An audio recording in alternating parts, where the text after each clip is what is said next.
although last Thursday, as reported, the defense vehemently objected to opening and even just the marking of the box itself. But we're pleased that at least the next day, in their formal submission, they changed their stance and said that they're open to having the box opened, and that we could conduct an inventory of its contents and we could mark the same, no? But under specific conditions, which is that it be done in executive session and that it be made confidential from the public, no? So it should not be released from the public. That's one of the conditions that they've stated. Now, just so not to belabor the point and so that it may not cause any delay, we will leave it to the discretion of the impeachment court, no, with respect to those conditions. But insofar as we're concerned,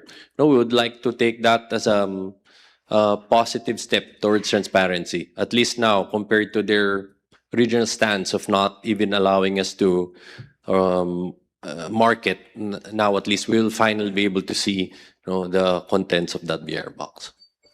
Mga laman nito ay kailangan, ay dapat talagang buksan yan at dapat talagang makita yung laman. Kasi wala naman ito tungkol pa sa admissibility or relevance, katulad ng sinabi ko kanina, yung property value, tsaka yung evidentiary weight.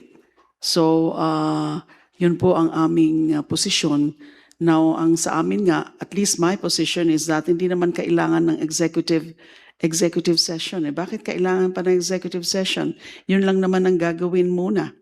Saka na lang yung pagtalunan, yung tungkol nga dun sa kanilang mga sinasabi na hindi pwede dahil merong confidentiality provisions. But it is our right at this point, the prosecution, to really mark those exhibits kasi kasama yan sa listahan ng aming mga evidence. And ganun din actually sa defense. Meron sila sa reserve evidence nila, nakasabi doon, BIR submissions.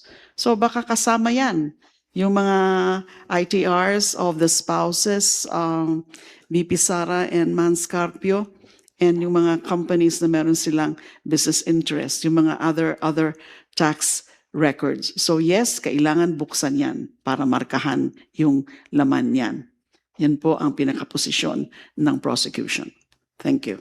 Insist po talaga ng prosecution na kailangan mabuksan yung BIR box at makita yung kanyang contents. This is an impeachment case. This is a superior constitutional mandate at malaman talaga ang katotohanan, ano yung mga, at maipoprove ng prosecution ano yung importance or significance ng mga tax records na yan in relation to the issue of unexplained wealth, which is Article 2 of the Articles of Impeachment. We will definitely insist on that.